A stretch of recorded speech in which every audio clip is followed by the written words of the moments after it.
ชมเบิ่งสภาพเงากระโหลกที่โคง คนเบิ่งกันเบ้าหน้าหน่อยบ่เสื้อแต่ทำไมใส่ไม่ได้เสื้อเหลืองคุณน่ะสูง ยังอยู่ตัวนี้ก็ได้อยู่อ๋อที่กลับมาใส่สีเหลืองนี่คือ เสื้อตัวนั้นขาดแล้วเบิดอายุการใช้งาน นับหนึ่งใหม่เริ่มต้นชีวิตใหม่เหรอฮะหัวคือหยุ่งคือหยองแท้หัวผมนี่คือคนยีเอานี่แหละ ก็เรื่องจ้ะตื่นมากก็ขนาดหน้าก็เลยส่งนี่เลยจ้ะ เหมาะกับมึงเลยทรงนี่เด้อ ลงมือไปหาเด้อ จะใส่ หมกบวบบ วบจะใส่ อีทุ่งมาเด้อหมกบวบมือหน่อย มีใช่ปะ โอ้ยลืมเอามาน้อยอีเมดปีตั้งเงิน นี่มันเครื่องมันมี เนาะฝน เขียม คันว่าฝนตกแลแม่นอีหยังก็เปลี่ยนแปลงทันทีแล้วเนาะเขียวขึ้นมาทันทีแล้วอีหยังก็ได้เขียวเต็มหักบ้านกูบ่ได้มีฝนนี่อีน้อย นี่ด้วยมาเสียเมื่อคืนขำมือ เสียกันบ่ตายเป็นคนตกนี่ จะอ่อน ฉีดยาคุมหญ้าแล้วนะ กระ บ่ สี ได้ เถอะ กินอยู่ ดอกกระเจี๊ยบมันกระสีซ้ำหนึ่งมันก็ขึ้นได้คือเก่าแล้วเนาะนี่หยาก็ได้ ไปช่วยอดีตไม่ใช่ มันบอกแก่บ่สำนินเอาไปลวกกินดูฮะ คุณ ไปลวกซิมดู เป็นได้ได เคยนะมานะ หน่อมันขึ้นบักหลายๆจังเนาะ เจ๊เฮ็ดนั่นใดจ้ะ มันไหลลง น้ำมันไหลลงบอกแล้วมันอันนี้หญ้าใหญ่บ่ทัน ตีเพื่อนน้องใส่น้องใส่ หญ้าใหญ่บ่ทันนี่เด้เพื่อนหญ้าสิเขาเนี่ยน้ำดินไหมก็ยังว่าน้ำดินไหม เราไม่สนจ้ะเราสามารถดูดแล้วก็เปลี่ยนน้ำใหม่ ให้มันหญ้าขึ้นเฮาจังเปลี่ยนน้ำ หยามใหญ่บ่ทันอันนี้ ให้ ไปเห็ดกับว่า อันนี้น่ะปลาไว้ก่อน ป้าไว้ก่อนอย่าเฝ้าเฮ็ดหยังมันเลยให้หญ้าเฮาขึ้นหลายๆแล้วให้ฝนตกหลายๆหาให้แบบว่าให้หินเนี่ยยังมันอยู่โตก่อนจังจูบน้ำถ่ายน้ำให้มันบ่เป็นหยังดอกคณะถ่ายตอนนี้กับเมื่อยซื่อๆแล้วจักหน่อยฝนมากันนี่คือเก่าให้มันดนๆจักหน่อยก่อน เป็นไงตะโกนตะนั่ง อันนี้หญ้าก็เริ่มมีแล้ว ตะโกนตะนั่ง ปี๊บทที่โพดบ่เฮ้ย มันบ่มีเนื้อที่ได้เสีย ทำสิกิน บ่ที่ดอก บทที่ดอกมักซิดาต้นบ่ได้ใหญ่เนาะ ปุยใหญ่ปุยใหญ่แง่กับตัดตอนออก ว่าสิตอนห้อยหัดตอนมันแห้ง นี่ตัวมันคักนี่ฮอนแลนด์และนี่เบิ่งใบก็ฮู้ ก็อันนั้นน่ะจุ่มแพ้ก็เทียม ตอนแรก ฮอนแลนด์และเบิ่งใบนี่นะฮอนแลนด์นะแซ่บกินสุกก็แซ่บกินดิบกินตำก็แซ่บ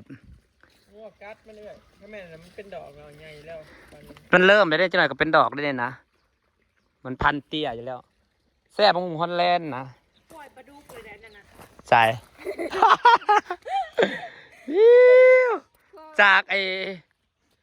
อ้ห้องน้ำกลายเป็นมันเจือนลงกระเดียว หนองปลาดุก มันเจือนเนาะ มันเจือนตะกี้บริกรมันนี่ ยามแรก เจ้าก็เจือนลงแล้วก็ตื่นขึ้น มันก็เป็นทางอ่าง มันต้องเป็นทางบ่อนขังน้ำไปดีนะครับวะใส่ห้องน้ำก็สิเต็มน้ำสิลงมาทั้งพี่เบิดเนาะค่อยทั้งพี่เฮ็ดว่างผู้บัดนี้นะ พุ่นตรงต้น วางก้อนหน่อไม้นะ จนจะคลอดเฮือนเจ๊ออกแต่น้องนะ วางท่ออันสุดท้ายนะกระบวนการเกียรติถ้าว่าพอดีงาม มันอยู่ระหว่างกลางเฮือนครับการย่างออกมาเฮาก็เฮ็ดทางย่างบ่ได้เฮ็ดเฮือนครัวนั่นบ่ เงินครัวทั้งนี้แต่ทั้งนั้นเป็นบ่อนจอดรถให้มันห้องน้ำอยู่ว่างกลาง แม่น คิดว่า บอลจะหล่นอยู่พุ่น เออ หน้าเขาขี่รถเข้ามาแล้วก็จอดจึ๊บขนาดนั้น พอดีแล้วทำนั้นนะอันนี้มันเป็นบ่อนน้ำกระดอนี่นะเจือนเนาะมันดินมันได้แน่นว่าแล้วดินมันได้แน่น มันดินเก่าได้หลายดงดินใหม่นะ อย่าพาวทางหญ้านั่นให้หญ้ามันปกคลุมดินให้ดินมันแน่น ยังบริเวณทาง อย่าพาวทางแห่งมีหญ้าและดินแห่งแน่นไว้บัดดินแน่นแล้วไปแล้วแล้วน้ำเฮามันสิบ่ขุ่นหั่นเด้น้ำมันสิบ่ขุ่น เนี่ยปลาเค็งตายเลย น้ำมันไอ้นี่น้ำมันขาด ปลาแข็งนั่นน้องมาปล่อยแล้วเกล็ดมันหลอด ปรับสภาพบ่ทันนะคนละอย่างกันติ มันเห็ดน้ำเอา โอ้บางหงฮอนแลนด์ขึ้นมาแล้วซ้ำสิกินโอ้ยสะออนหัวละพาดิประเด็ดนี่นะงามผู้มักกินผัก มันหมักดินปลูกใหม่ทมใหม่ได้จังหน่อยในสับสิกินนี่นะ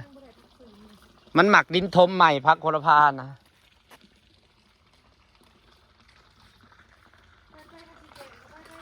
แล้วไม้เพิ่นก็เริ่มออกหน่อแล้วปัดไปก็สิแกง แกงใช้เดี๋ยวนี้แกงบ่แกง เดิ ถูก นไปทางไฟมีทาง จะได้เปียกฝน ทานฝนสาดใส่ ผ่านไปแล้วเขาไม่เอาเขากรอบมันไม่ชอบ ม่วนบ่บุญบ้านนะ บอก มานอน ฉันนอนอย่างเดียวจ้า จะเป็นอย่างที่ประมาณ หลับแล้ว เจ็บกระเพาะบ่เคยเป็นจ้าเคยเห็นแต่อีซีเป็นเห็นแต่อีซีเป็นบ่เคยเป็นจิกเถือกว่าก็เคยเป็นครั้งแรกในชีวิตที่เป็นกระเพาะได้น้อยเป็นแต่ว่า สิว่าสิ เป็นคืออีซีนะ ไม่ว่าสิไปจอบอยู่ เออเป็น เดินนางมา ฮู้แหล้วนะว่าเป็นกระเพาะคืออีซีเป็นอันนี้แต่พอมันจังวันนั้นเป็นมันจังนอนหายใจเฮ้อสิหากกับบ่หากสิขี่กับบ่ขี่สิหากบ่หากนะเฮ้ยปะกินยังลงกับบ่ได้หั่นนะ เฮ้ย แล้วก็เคยเป็นครั้งแรกในชีวิต โอ้ฮะนี่ นี่จ้าห้องน้ำก็แล้วล่ะสะดวกสบายเลยนะคะดอกเราเริ่มดอกใหญ่เนาะไป้าไปกินอยู่ใส่แกงอยู่นี่เหรอทางไผ่แกง หอยหมา มา แต่หอยมาขึ้นเหยียบ เจ้าเจ้าบริเกลือสักมาครับว่าจะ มาหยาบเป็นลูกกัน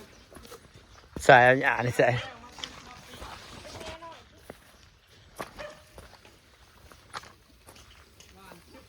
โอ้ยหยาสับนี่จักข้าวเสียมันย่างอ่ะมันแน่นก้อนเอาวะให้มันขึ้น เมียเรายันดอกกระเจียวขึ้น ป้าดอกกระเจียวนะจุดแก่เนาะจุดกินนำบ่ทันนะเก็บดอกอ่อนมากินแกงหน่อไม้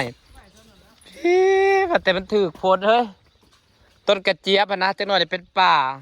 มันแห้งหมักดินทมใหม่ป้าต้นกระเจี๊ยบแล้วก็ได้ขึ้นมาในสับสิ่งงาม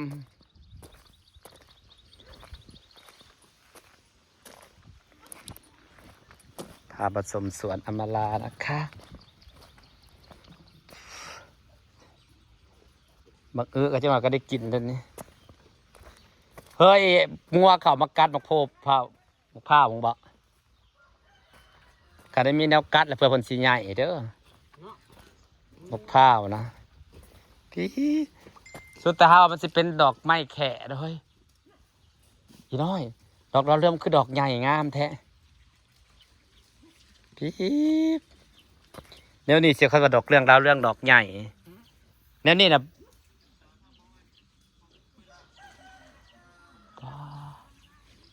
พ่อดอกดาวเรืองค่ะนะโอเคพี่ดอกดาวเรืองต้องดอกใหญ่งามไปเลยเนาะเออ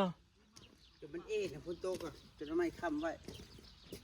ของวันซื้อยังไม่ได้ดอกใหญ่พัดอันนี้แล้วเขาก็ซื้อดอกละบาทนะเนาะอันนี้มันไหวเถอะ เข้มพุ่นบ่บ่ได้ใส่ปุ๋ยก็ได้ ดอก เบี้ยหูกูตายเบิดแทนเบี้ยปูเบี้ยหูเตี้ยใส่ปุ๋ยลองถือพื้นนี่มันก็เข้มแต่ว่า แมน อย่าตายจำนวนงานตายครับนี่ จะผ้าให้มันติดก่อนจังไซมันกินดินทมใหม่นะปลูกยังก็งามอยู่แล้วพอต้องย่านบ่งามถ้าเบิ้งบัดมันขึ้นนะ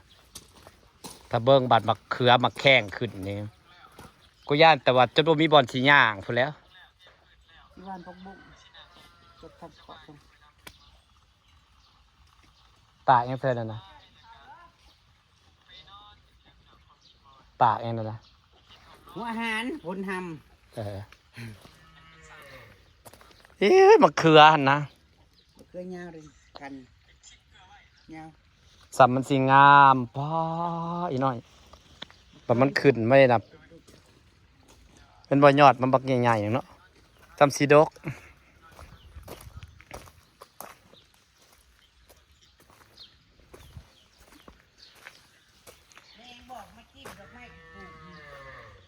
พี่ดอกดาวเรืองดอกใหญ่เรียหรอขากไอ้ลิพูดว่าดอกใหญ่ลีดอกดาวเรืองนะสะออน สิมาฮักไปนี่มาคุดเอาโลดแต่ละต้นมันจะได้ต้นไม่ใช่ อยากได้แนวมันเอาแนวมันไว้ด้วยเฮ้ยสับปะดอกใหญ่ขากไอ้ลิหรอใช่ไหมนะนั่นนี่นะขายแพ็กก็อยากซื้อ แล้วปลูกไว้แล้วเอ้ยเอาอยากได้มันต้องมาฮักเอามีแต่ เนาะ คุดเอาไปต้นไปต้นเนี่ย ร้ายดอกงามอีหลีดอกบักใหญ่หนึ่งป้า แม่เราปลูกไว้แต่เอิงงามไปแล้ว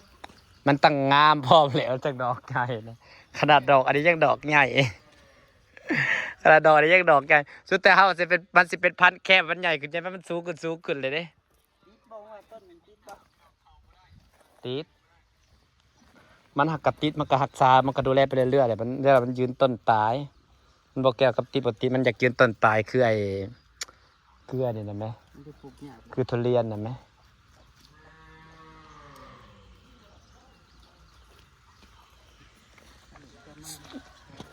รู้ตัวซีมาเล่นบ่ กำลังมา โอ้ยดอกง่ายมึงดอกงามดี เอาลูก เฮ้ยตัวนี้มึงตัวในมันหวานในมันหล่นลงบ่ที่มันขึ้นต้นใหม่นะ ปวดในว่า เออนี่เอาต้นอันนี้คือมึงว่าเลยปลูกนะกูว่ามันอยู่ได้ตลอดปีตลอดฟ้านี่นะปะเปลืองดอกปะเปลืองได้เพื่ออะไรกูจะถามเอาเบียร์นี่ปลูกตามขอบเดี๋ยว74ก็จะมานะครับพี่น้องค่ะสีซุ่มแซวแกงหน่อไม้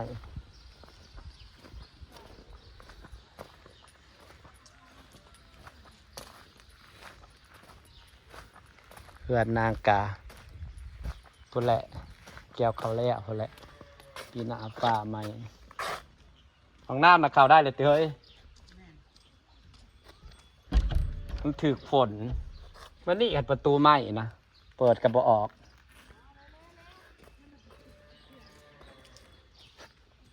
สิฝากบรรยากาศไว้ซ้ำนี้นะจ๊ะพี่น้องจ้าขอบคุณทุกคนที่ติดตามนะคะ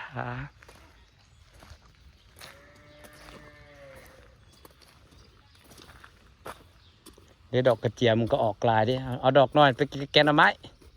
เก็บไปไหมเก็บไป